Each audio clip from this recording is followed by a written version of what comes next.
എല്ലാ പ്രിയപ്പെട്ട കൂട്ടുകാർക്കും നമ്മളുടെ പുതിയൊരു വീഡിയോയിലേക്ക് സ്വാഗതം.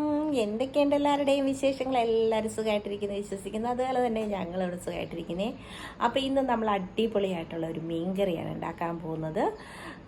അപ്പം എല്ലാവരും പല രീതിയിലൊക്കെ മീൻകറി വെക്കും, ഞാനും പല രീതിയിലൊക്കെ വെക്കാറുണ്ട്. ഇതേ രീതിയിൽ ഒന്ന് ട്രൈ ചെയ്ത് നോക്കിയാൽ തീർച്ചയായിട്ടും നിങ്ങൾ ഇതുപോലെ ഉണ്ടാക്കത്തുള്ളൂ കേട്ടോ. അടിപൊളി ടേസ്റ്റാണ്. അപ്പം വീഡിയോ കണ്ടുകൊണ്ടിരിക്കുന്ന സമയത്ത് നിങ്ങൾക്ക് എൻ്റെ ചാനൽ ഇഷ്ടപ്പെടണം, ഒന്ന് സബ്സ്ക്രൈബ് ചെയ്യാനും ലൈക്ക് ചെയ്യാനും ഷെയർ ചെയ്യാനും കമൻറ്റ് ചെയ്യാനും മറക്കരുത്. അതുപോലെ തന്നെ സ്കിപ്പ് ചെയ്യാതെ വീഡിയോ മുഴുവൻ കണ്ട് സപ്പോർട്ടും കൂടെ ചെയ്തേക്കണേ. അപ്പോൾ ഇന്നത്തെ നമ്മുടെ വീഡിയോയിലേക്ക് അങ്ങ് പോയാലോ.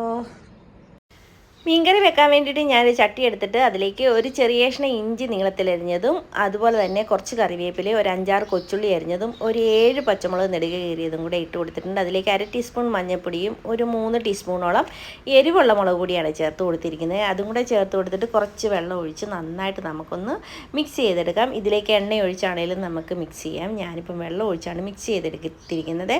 ഇനി ഇതിലേക്ക് നമ്മൾ ഒരു അരമുറി തേങ്ങ പിഴിഞ്ഞതിൻ്റെ 2ാം പാലാണ് ചേർത്ത് കൊടുത്തിരിക്കുന്നത്. ഇച്ചിരി വെള്ളം നീട്ടി പിഴിഞ്ഞെടുത്തതാണ്, അത് ഞാൻ ഇതിലേക്ക് ചേർത്ത് കൊടുത്തിട്ടുണ്ട്. ഇനി ഇതിലേക്ക് കുടംപുളിയും ഉപ്പുമാണ് ചേർത്ത് കൊടുക്കുന്നത്. കുടംപുളി ഇട്ടത് എൻ്റെ കയ്യിൽ നിന്ന് സ്കിപ്പായി പോയതാണ് കേട്ടോ. 2 കഷ്ണം കുടംപുളി ഇതിലേക്ക് ചേർത്ത് കൊടുത്തിട്ട് മൂടി വെച്ച് നമുക്കിത് നന്നായിട്ടൊന്ന് തിളപ്പിച്ചെടുക്കാം. നന്നായിട്ട് തിളച്ച് കുറച്ച് ചാറൊന്ന് വറ്റി വരണം. ഈ സമയത്ത് വേണം നമുക്കിതിലേക്ക് മീൻ ചേർത്ത് കൊടുക്കാനായിട്ട് കേട്ടോ. ഇതിലേക്ക് ഞാനിപ്പം കഷ്ണം മീനാണ് ചേർത്ത് കൊടുക്കുന്നത്. മത്തിയോ അയലയോ ഏത് മീൻ വേണമെങ്കിലും നമുക്കിതിലേക്ക് ചേർത്ത് കൊടുക്കാം കേട്ടോ. മീനൊക്കെ അവരവരുടെ ഇഷ്ടത്തിനനുസരിച്ച് ചേർത്ത് കൊടുക്കാം. എരിവും അതുപോലെ അവരവരുടെ ഇഷ്ടത്തിനനുസരിച്ച് ചേർത്ത് കൊടുക്കാം കേട്ടോ. ഇനി സ്പൂൺ ഉപയോഗിച്ച് നന്നായിട്ട് ഇളക്കി യോജിപ്പിച്ച് ചാറിനകത്ത് എല്ലാ മീൻ കഷ്ണവും ഒന്ന് മുങ്ങിക്കിടക്കുന്ന രീതിയിലാക്കിയിട്ട് ഒന്ന് മൂടി വെച്ച് നമുക്ക് നന്നായിട്ട് ഒന്ന് വറ്റിച്ചെടുക്കണം. വെള്ളം ഒന്ന് വറ്റി നന്നായിട്ട് ചാറ് പകുതി കുറുകി വരുന്ന സമയത്ത് നമുക്കിതിലേക്ക് തലപ്പാൽ ചേർത്ത് കൊടുക്കാം. വീഡിയോ കണ്ടുകൊണ്ടിരിക്കുന്ന സമയത്ത് നിങ്ങൾക്ക് എൻ്റെ ചാനൽ ഇഷ്ടപ്പെടാൻ ഒന്ന് ലൈക്ക് ചെയ്യാനും ഷെയർ ചെയ്യാനും മറക്കരുത് കേട്ടോ. സബ്സ്ക്രൈബ് ചെയ്യാനും മറന്നു പോരുതേ. അപ്പോൾ അതേണ്ട ഞാൻ ഒരു ചെറിയ കപ്പ് തലപ്പാലും കൂടെ നമ്മുടെ കറിയിലേക്ക് ചേർത്ത് കൊടുക്കുന്നുണ്ട് കേട്ടോ. അപ്പോൾ ഇതും കൂടെ ചേർത്ത് കൊടുക്കുമ്പോൾ നല്ല അടിപൊളി ടേസ്റ്റാണ് നമ്മുടെ കറിക്ക്.